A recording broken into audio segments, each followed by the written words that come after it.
बहुत समय पहले की बात है। एक राज्य था रतनपुर। वहाँ के राजा वीरेंद्र सिंह अपने न्याय और बुद्धिमानी के लिए प्रसिद्ध थे। वे रोज दरबार में कोई न कोई अजीब सवाल पूछते और फिर दरबारियों की बुद्धि की परीक्षा लेते। एक दिन राजा ने ऐलान किया, कल मैं एक ऐसा सवाल पूछूंगा जिसका उत्तर अगर किसी ने नहीं दिया तो उसे राज्य से निकाल दिया जाएगा। पूरे राज्य में हड़कंप मच गया। मंत्री, सेनापति, पंडित सब डर गए। लेकिन एक व्यक्ति था जो बिल्कुल नहीं घबराया। बिरजू, एक साधारण किसान का बेटा, पर गजब का समझदारी वाला था। अगले दिन दरबार में राजा अपने सिंहासन पर बैठे और बोले, आज का सवाल है, सच्चाई और झूठ में क्या फर्क है और क्या कभी झूठ जरूरी हो सकता है? महाराज, सच्चाई तो ईश्वर का रूप है, झूठ अधर्म है। झूठ कभी जरूरी नहीं हो सकता। राजा ने सिर हिलाया पर कुछ नहीं कहा।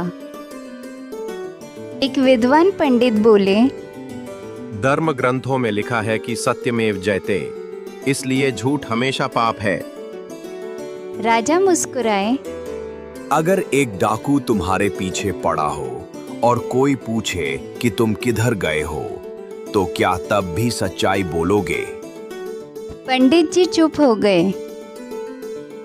अब बिरजू खड़ा हुआ। महाराज, मेरी बारी। बोलो। महाराज, सच्चाई और झूठ का फर्क इतना है जितना दवा और जहर का। दोनों शब्दों में ताकत होती है। फर्क इस बात का है कि कब और कैसे कहा जाए। राजा थोड़े चौंके। उदाहरण दो।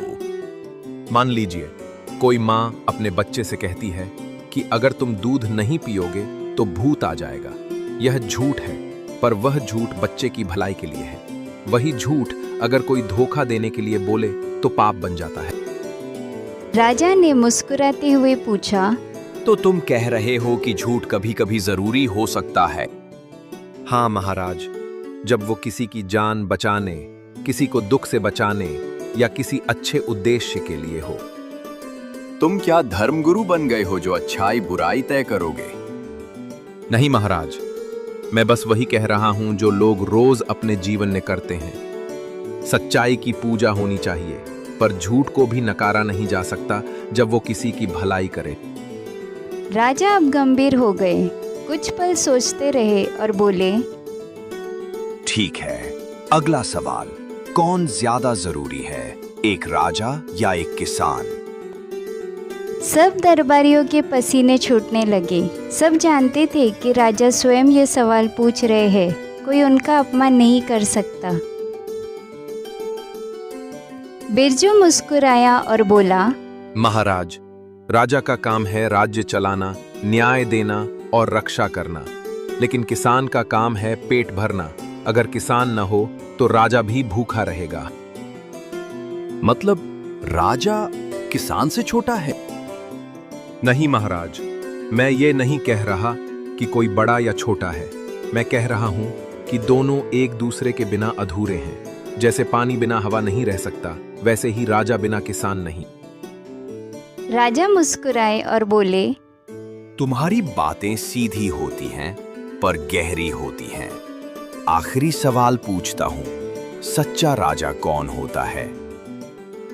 सच्चा राजा वो होता है जो अपने राज्य के हर इंसान की इज्जत करे, चाहे वो अमीर हो या गरीब। जो सवाल पूछे लेकिन जवाब भी सुनने की हिम्मत रखे। जो खुद को सबसे ऊपर न माने बल्कि सबसे बड़ा सेवक माने। राजा ने कुछ देर चुप रहकर कहा, तुम्हारे जैसे साधारण लोग ही असली रत्न होते हैं इस रत्नपुर के लिए। इसके बाद राजा ने बिरजू को राजकाज में सलाहकार बना दिया। बिरजू अब रोज दरबार में बैठता, राजा के अजीब सवालों का जवाब देता और लोगों की मदद करता। राजा ने धीरे धीरे अजीब सवालों के जरिए राज्य की हर समस्या का हल निकालना शुरू किया। लोग डरने के बजाय अब सोचने लगे कि हर सवाल का कोई ना कोई गहरा मतलब होता है और इस तरह रतनपुर का वो अजीब राजा सबसे समझदार राजा कहलाने लगा। हर सवाल में एक मौका छिपा होता है, सोचने का, समझने का और बदलने का। और कभी कभी अजीब सवाल सबसे सच्चे जवाब लेकर आते हैं। अगर आपको ये कहानी अच्छी लगी हो तो प्लीज़ लाइक और सब्सक्राइब करें।